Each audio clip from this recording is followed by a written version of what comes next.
उत्तर प्रदेश से gurdwara coordination committee के तत्वाधान में सिख समाज को एकजुट करने और सामाजिक संगठनों को और अधिक मजबूत बनाने के लिए एक महत्वपूर्ण बैठक का आयोजन किया गया। इस बैठक में मुरादाबाद में लंबे समय से समाज सेवा में सक्रिय रहने वाले सरदार गुरप्रीत सिंह दुआ को कमेटी का वरिष्ठ उपाध्यक्ष और पश्चिमी उत्तर प्रदेश का कोऑर्डिनेटर घोषित किया गया। सिख समाज की मजबूती और संगठनों को जमीन पर और अधिक सक्रिय करने के संकल्प के साथ मुरादाबाद के दिल्ली रोड स्थित क्लासिक बैंक्वेट हॉल में एक विशेष कार्यक्रम का आयोजन किया गया। बैठक के मुख्य अतिथि उत्तर प्रदेश अल्पसंख्यक आयोग के पूर्व सदस्य और कमेटी के अध्यक्ष सरदार परविंदर सिंह रहे। इस बैठक के दौरान एक महत्वपूर्ण घोषणा की गई। समाज सेवा में निरंतर सक्रिय भूमिका निभाने वाले सरदार गुरप्रीत सिंह दुआ को सर्वसम्मति से उत्तर प्रदेश से गुरुद्वारा कोऑर्डिनेशन कमेटी का वरिष्ठ उपाध्यक्ष और पश्चिम उत्तर प्रदेश का कोऑर्डिनेटर चुना गया, जिसका वहां उपस्थित लोगों ने तालियों की गड़गड़ाहट के साथ स्वागत किया। बैठक को संबोधित करते हुए वक्ताओं ने इस बात पर जोर दिया कि सिख समाज की समस्याओं का समाधान केवल संगठित प्रयासों और आपसी एकजुटता से ही संभव है। उपस्थित पदाधिकारियों ने संकल्प लिया कि वे आने वाले समय में सामाजिक और धार्मिक गतिविधियों को और तेज करेंगे। इस दौरान गुरुद्वारों के प्रधानों और समाज के प्रतिनिधियों ने अपने क्षेत्रों की समस्याओं और सुझावों को साझा किया। युवाओं को शिक्षा, रोजगार, सामाजिक सेवा और धार्मिक गतिविधियों से जोड़ने पर विशेष जोर दिया गया।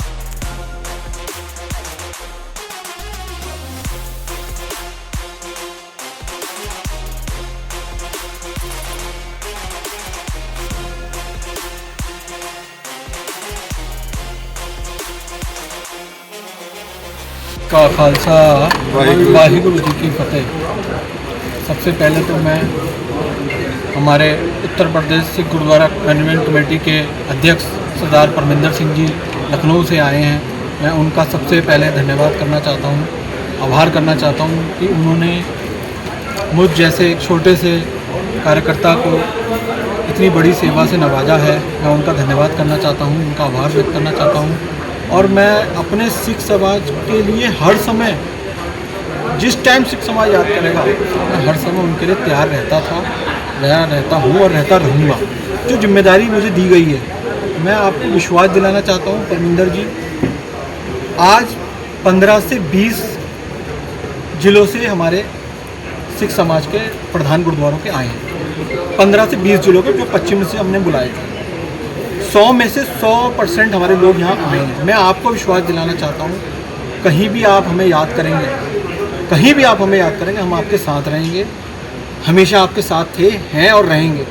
जिस तरह आप हमारी सिखों की आवाज़ उठाते रहे हैं, कभी भी कोई मुद्दा हो, देखिए खाली एक राजनीतिक मुद्दा नहीं होता, सामाजिक मुद्दा होता है, कोई पर्सनल मुद्दा होता है सिखों का, या कोई भी मुद्दा होता है। किसी भी मुद्दे को आपने हमारी अर्जेंट उस मुद्दे को उठा के, जो भी सरकारें रही हैं, माननीय मुख्यमंत्री जी के सामने उसको पेश किया है और उसको सॉल्व कराया है। कई बार मैं आपको पर्सनल बताना चाहता हूँ, कई बार मैंने कई मुद्दे मुरादाबाद है, आसपास के पीछे अभी एक कांड में प्रकरण हुआ था, जो बच्चे को कृपाण ले आने का एग्ज़ाम नहीं देने जा रहा। मैंने परविंदर जी को फ़ोन करा, परविंदर जी ने यहाँ पे कमिश्नर साहब से बात करी, डीएम साहब से बात करी, उसको हाथों हाथ सॉल्व करा। मैं एक बधाई के पात्र हैं परविंदर जी, जो हम लोगों के लिए खड़े रहते हैं। और हमें भी एक सिख समाज को एक मैसेज देना है कि हम सब एक हैं। आज आप देखिए, इतनी बड़ी तादाद में, छोटे से इन्विटेशन में आज इतनी बड़ी तादाद में हमारे सारे गुरुद्वारे के प्रधान साहब आए हैं। मैं सबको धन्यवाद करना चाहता हूँ। जितने सेक्रेटरी साहब आए, मैं सबका धन्यवाद करना चाहता हूँ, सबका आभार व्यक्त करना चाहता हूँ कि इतने छोटे से इन्विटेशन पे आप लोग आए हैं। मैं आप सबको विश्वास दिलाना चाहता हूँ कि हमारे कौम का जो हमारा मुखिया है, जो हमारी कौम को हमारी बातें उठाता है, जो हमारी बात को सुनता है, हमारी बात को सॉल्व कराता है, वो हमारे साथ है। मैं विश्वास दिलाना चाहता हूँ अपने समाज को, मैं मुख्यमंत्री जी को विश्वास दिलाना चाहता हूँ, मैं माननीय प्रधानमंत्री जी को विश्वास दिलाना चाहता हूँ। सिख समाज आपके साथ है।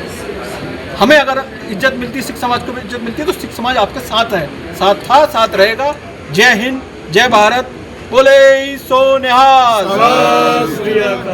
देखिए, उत्तर प्रदेश सिख गुरुद्वारा कोऑर्डिनेशन कमेटी की आज पश्चिम उत्तर प्रदेश की बैठक मुरादाबाद में क्लासिक बैंक्वेट हॉल में आयोजित की गई।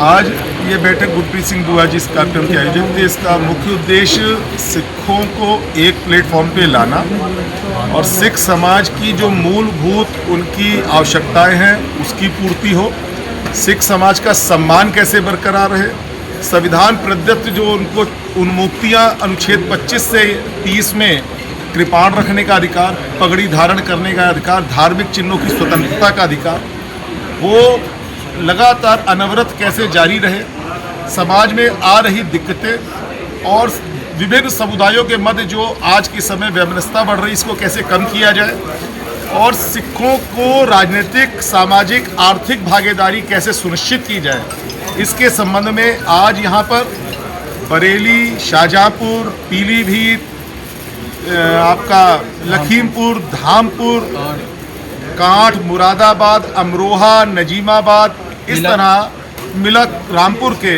इस तरह लगभग 8 से 10 जिलों के सिख प्रतिनिधियों का, विभिन्न गुरुद्वारा संस्थाओं के जो प्रतिनिधि हैं उनका बैठना हुआ है।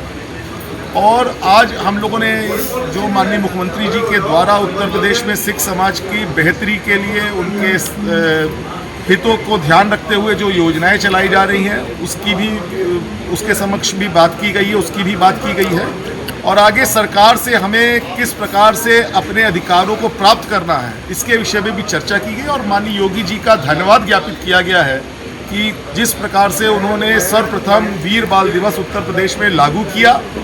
आज सिख गुरुओं का पाठ्यक्रम कक्षा 8 से कक्षा 10 के मध्य उत्तर प्रदेश बोर्ड में पढ़ाया जा रहा है।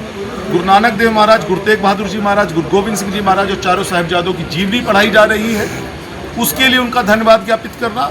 और विभिन्न गुरुद्वारों के रेनोवेशन के लिए जो सरकार धनराशि जारी कर रही है, इसके अतिरिक्त जितनी भी योजनाएं सिखों के लिए चलाई जा रही हैं और माननीय योगी जी ने जो सिखों को सम्मान देने का कार्य किया है, क्योंकि पूर्व की सरकारों में, मैं यहाँ कोई राजनीतिक बात नहीं करना चाहता, लेकिन एक वर्ग विशेष को ही सम्मान मिलता था।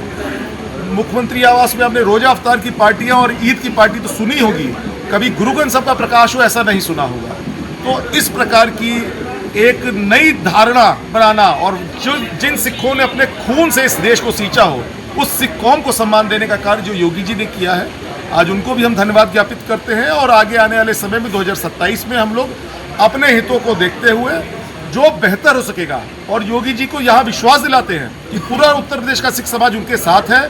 प्रत्येक स्टेप पे जो उनकी नीतियाँ सबका साथ, सबका विकास, सबका विश्वास की है, हम उसके साथ हैं। लेकिन सिख समाज की अपनी कुछ आधारभूत मांगे भी हैं, हमें अपने कुछ हमारे हित भी हैं, उसके लिए भी निवेदन कर रहे हैं। और साथ में सिखों का सम्मान आपने बढ़ाया, उसके लिए धन्यवाद। और 2027 में पुनः 300 प्लस की सरकार हम लोग देने जा रहे हैं, सिख समाज का उसमें योगदान रहेगा। बोले देखिए, वास्तव में गुरप्रीत सिंह दुआ जी का यह मैं आभार ज्ञापित करता हूँ और हमारे जितने प्रधान साहब इस आमंत्रण पर आज यहाँ पर पहुँचे हैं, सबको आभार ज्ञापित करता हूँ। गुरप्रीत सिंह दुआ जी को जहाँ उत्तर प्रदेश में हम लोगों ने वरिष्ठ उपाध्यक्ष लिया है, इनको पश्चिम उत्तर प्रदेश की हम लोगों ने जिम्मेदारी भी सौंपी है।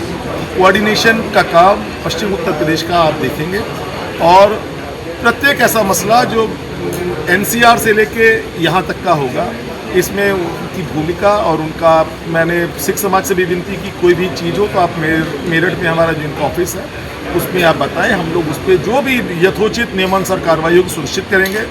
और इसके अलावा हम लोग सिख समाज की प्रत्येक समस्या को नियमानुसार और बेहतर ढंग से सरकार के समक्ष उठाने का कार्य करेंगे।